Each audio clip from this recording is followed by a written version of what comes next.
Welcome to the new Camtasia Studio. We encourage you to watch and play with this Getting Started project video to learn some of the most important concepts of using the editor.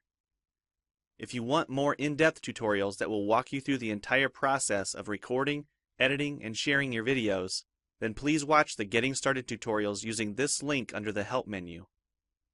The editor is divided up into three main areas: the clip bin, the timeline, and the canvas. The canvas is where you see your video during playback and can move, resize, and Dobar dan reposition ljudi, all evo nas media ponovo however you u want. tutorial Ivana The Bogdanovića. timeline is where Danas ću you vam assemble pokazati and kako da edit your skinete video. NBA At the top of the 2.14 timeline, preko tick marks torrenta, represent time in terms of preko minutes kicka and s seconds. torrenta, bolje reći. When building a Kucate, video, you'll work in a horizontal manner, beginning znači, from the left kucate and moving sequentially through time toward the right. download, The tracks znači, are layered on top of each other, NBA so media you add on higher tracks is viewed on top of media on lower tracks in the canvas. 14. For example, this callout is placed on top of the video track on the timeline, and therefore is on top of the screen video on the canvas. If I drag the video track on top of the callout on the timeline, the callout is now hidden behind the video on the canvas. Use the zoom slider to magnify the view of the timeline. This is very helpful when making precise cuts and selections, like removing ums in your audio. New media can be dragged and dropped on an existing track, or a new track is automatically created when media is dropped at this location at the top of the timeline. Hvala vam što ste gledali ovaj To video, change the vidimo position se of a clip vrlo on the uskoro. timeline, Ćao! just drag it. To change the duration of a clip, drag the edges in either direction. An important part of the timeline is the playhead. To view your video, click play. Notice how the video and the timeline's playhead stay in sync. Click anywhere along the timeline and the playhead moves to that point.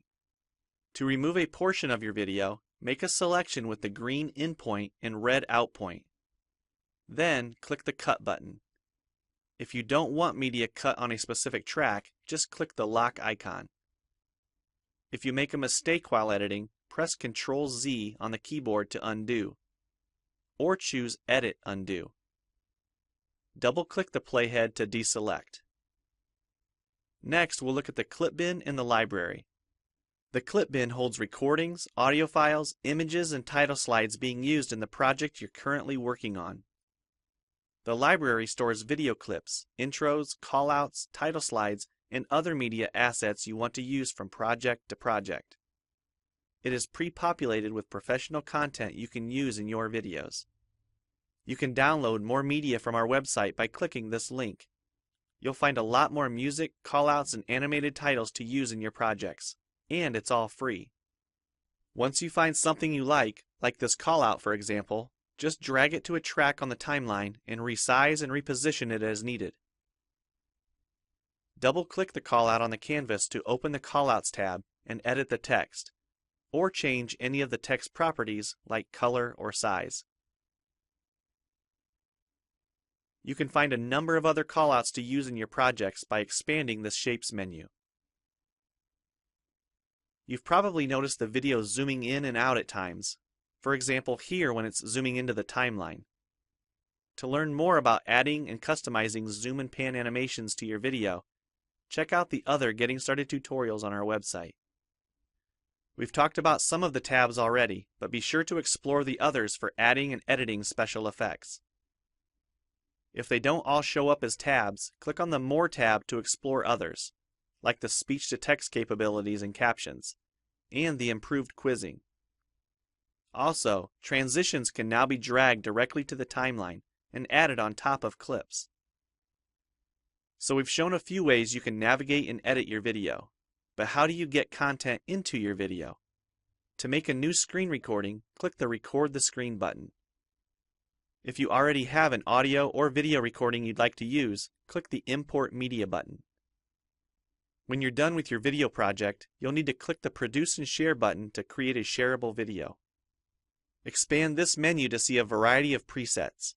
We have a new video player that plays back your MP4 video and includes other interactive features like table of contents, closed captions, quizzes, and even hotspots. These features are available when hosting your video on TechSmithScreencast.com or the video and player on your own web server. This player provides playback on multiple devices with just one video, whether it's a phone, tablet, laptop, or desktop computer. Well, it's time for you to try Camtasia Studio for yourself, using the content on the timeline, or better yet, create your own. We have lots of free tutorials on our website, and I recommend you begin with the Getting Started series. Also, the help file inside Camtasia Studio tells you how to use each of the Camtasia Studio features and applications. One last thing, if you ever want to open this Getting Started project again to view or practice with, use this link here. Thanks for watching, and we hope you enjoy Camtasia Studio.